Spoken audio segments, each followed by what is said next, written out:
Hey everyone, Big John here. It is December 15th, which means it is time for day 15 of my Vlogmas Advent Storybook calendar. So, let's open this one up and see what book we're going to be reading today, shall we? Let's see. Here we are, number 15. A little open up of the envelope. And to see, we have Bambi, the Wonderful Winter Tree. Now, this looks adorable. This is definitely one to have the kitties in here with. Shall we? Bambi, the Wonderful Winter Tree.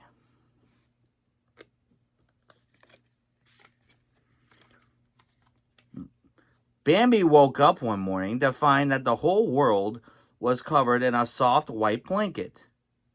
"What is it, Mother?" Bambi asked as he gazed around. "This is snow," his mother told him. "It means winter is upon us." "Snow," said Bambi. He took a cautious step, and then another, and another. He felt the icy crystals crunch beneath his hooves. When he glanced back over his shoulder, he could see a set of tiny tracks. "I like snow," Bambi said, looking at the pattern his hooves have made. "Snow is pretty to look at," his mother told him, "but it makes winter hard for all the animals." So this is obviously before the big part of the movie.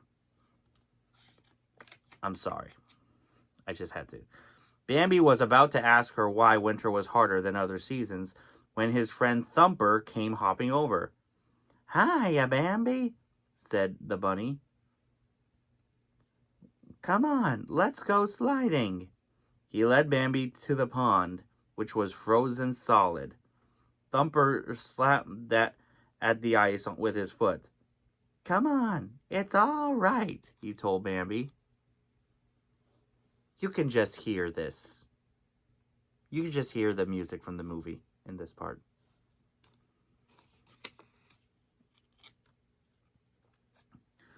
Bambi spotted Flower, the skunk. "You want to come sliding?" Bambi called, running over. "Thumper says the water's stiff." Flower shook his head. "No thanks. I'm off to my den. I'm going to sleep through the winter," he waved. "Goodbye, Bambi," he said. "Bye, Flower," said Bambi. Then he spied another friend, a squirrel, scurrying up an oak tree. "The pond is stiff, Squirrel," called Bambi. "Want to come sliding with us?" "Thanks," replied the squirrel, "but I have to store nuts for the long winter." He showed Bambi the pile he had already collected. "No sliding for me today." All these other animals seemed to be taking winter very seriously, so Bambi went back to the Thumper and the frozen pond by himself.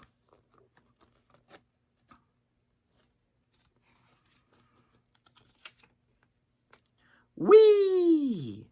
Thumper was sliding across the ice with one of his sisters, but when Bambi stepped on the ice, his long legs lost their balance straight away. His shoves slid off in 4 different directions. "Kind of wobbly, aren't you?" said Thumper, skating around him. "You can do it." Bambi wasn't so sure. Sliding across the stiff water wasn't as much fun for a deer as it was for a rabbit. His legs were long, and he had farther to fall. His stomach growled, and he realized all this running about in the snow had made him hungry. He said goodbye to the bunnies and went back to find his mother. Cute.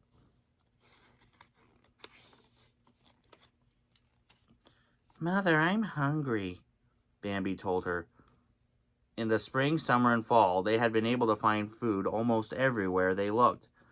Now that it was winter, Bambi could see that finding food wasn't so easy. There were no leaves on the trees, and the grass was covered with snow and ice. His mother was right. This beautiful blanket of snow hid the rest of the world from sight, and nothing could grow. For the first time, he noticed how cold he was. and his whole body shivered. No wonder Flower had gone back to his den. "Come quick," Bambi's mother called to him. She'd uncover a small patch of grass, and Bambi nibbled it eagerly. Aw. At last, with his tummy almost full, Bambi could curl up with his mother for a nap. The ground was hard and cold, and the wind was chilly. Bambi was grateful to have his mother there to keep him warm. "Is this why the birds fly south, and why our other friends sleep through the winter?" Bambi asked her. His mother nodded and snuggled even closer. "Don't worry, Bambi," she told him. "Winter doesn't last forever." By the end of December, there was nothing left in the forest for Bambi to eat but bitter bark. The days grew short and the nights grew long, and throughout them Bambi's stomach rumbled. Then one day, something truly amazing happened. Thumper was the first to see it. "Hey, Bambi," he called. "Would you look at that tree?" Bambi followed the direction of Thumper's paw. He could not believe his eyes. There before them was a tall pine tree unlike any Bambi had ever seen. It was draped with strings of bright berries and yummy popcorn. From the end of each branch hung a ripe, juicy apple. Bambi thought that the most wonderful thing of all was the shiny gold star at the very top. "Mother," exclaimed Bambi, "look what Thumper found." Slowly and cautiously, his mother drew closer. "It can't be," she whispered. "It seems almost too good to be true."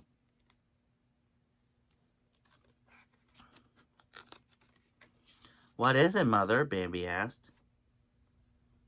"The most beautiful tree in the world," she answered, strangling it. She smiled down at Bambi, her eyes brimming with happiness. "What a special gift to have on your first Christmas." "Who left it, Mother?" Bambi asked. He'd never seen anything like this before.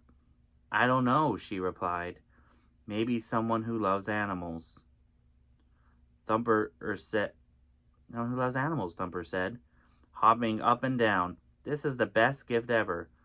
He took a big sniff of one of the apples hanging low to the ground and wiggled his little white tail with pleasure. "Can we share this food with every one of our friends, Mother?" Bambi asked. "I don't see why not," Bambi's mother said. "Christmas is a time to share what we have with those we love." Bambi looked up at the golden star and the top of the tree.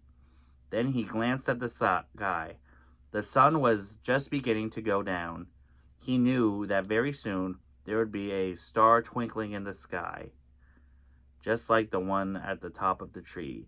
He danced back over to his mother and took a big bite out of one of the juicy green apples. He thought. Nothing had ever tasted so good.